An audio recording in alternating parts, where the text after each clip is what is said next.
Tapi dia tidak peduli. Wong dikasih 10 tulah sampai seorangnya mati banyak sekali. Tentaranya masuk laut dibunuh semua. Tuhan tidak peduli Mesir bilang apa. Betul? He doesn't care. Bangsa Kanaan dihabisi semua. He doesn't care about that. Pada zamannya Nuh, yang dihabisi berapa? Banyak ya, betul? God doesn't even care what the world says. Tuhan bahkan jauh lebih berbobot dari dunia ini, betul? Zamannya Nuh semua ditenggelamkan, betul? Orangnya saja ditenggelamkan, apalagi omongannya, betul? Tapi Tuhan peduli doanya Musa. Tapi Tuhan peduli doanya Abraham. Mungkin itu sebabnya doa saudara dan doa saya, kalau diserahkan sama Tuhan, kalau hati Tuhan ditaruh di sini, doa orang yang benar apa? Besar sekali kuasanya.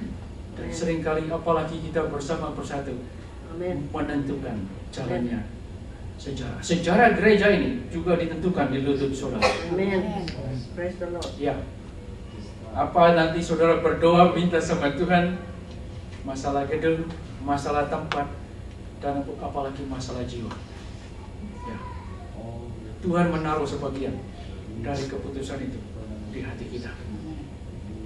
Pusat alam semesta adalah Tuhan. Dan seringkali Tuhan datang di hadapan saudara.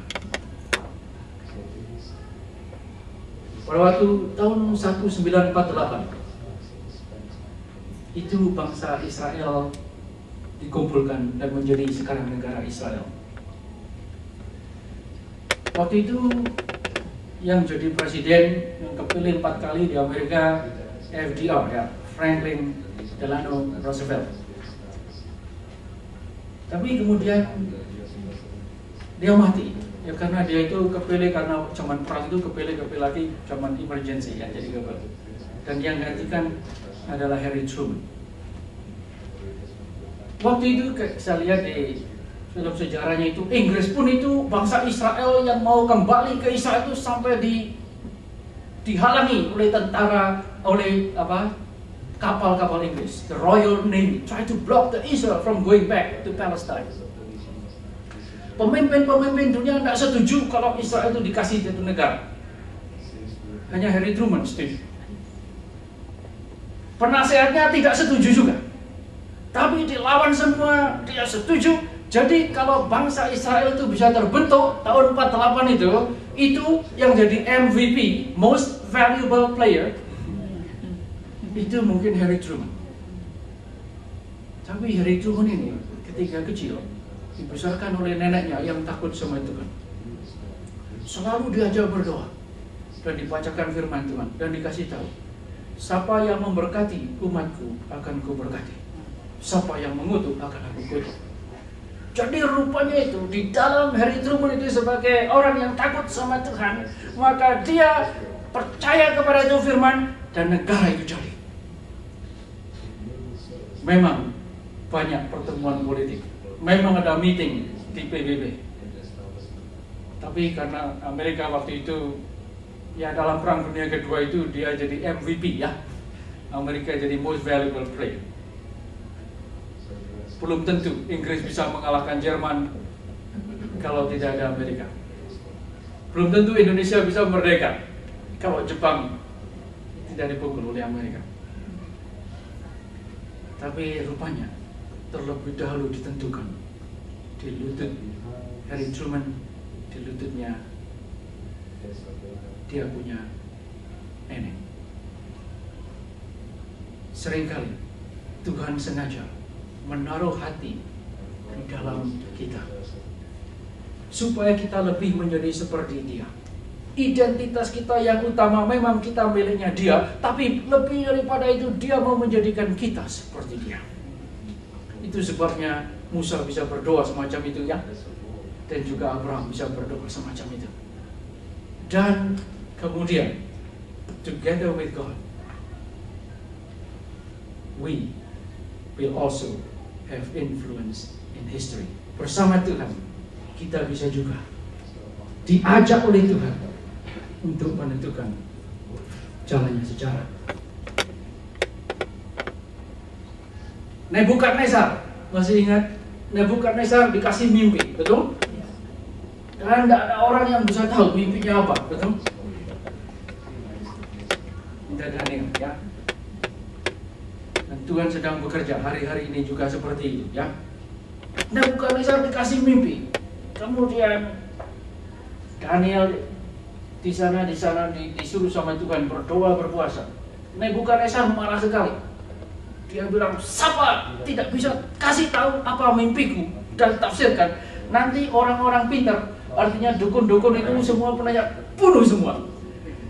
Rupanya Nebukadnezar ini marah luar biasa. Dia juga tidak goblok ya. Kalau dia kasih tahu, nanti kan ini nafsir ini kan bingung dia nanti ya, betul? Jadi ya saya bisa percayai orang yang bisa beritahu saya apa mimpi saya. Tidak ada yang bisa tahu. Mungkin sama Tuhan ditutup itu, tidak ada yang bisa tahu.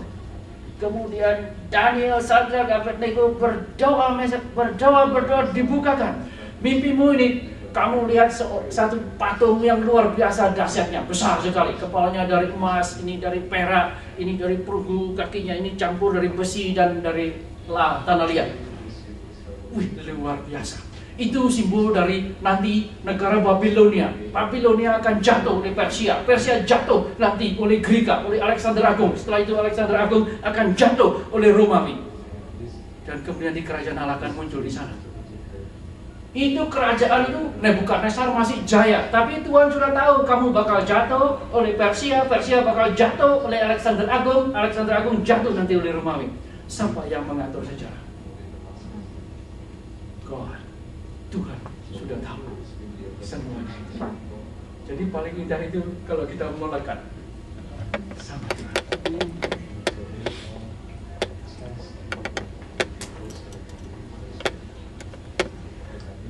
Tuhan menentukannya bagaimana? Saya pikir secara mutlak kita tidak tahu bagaimana dia menjalankan sejarah.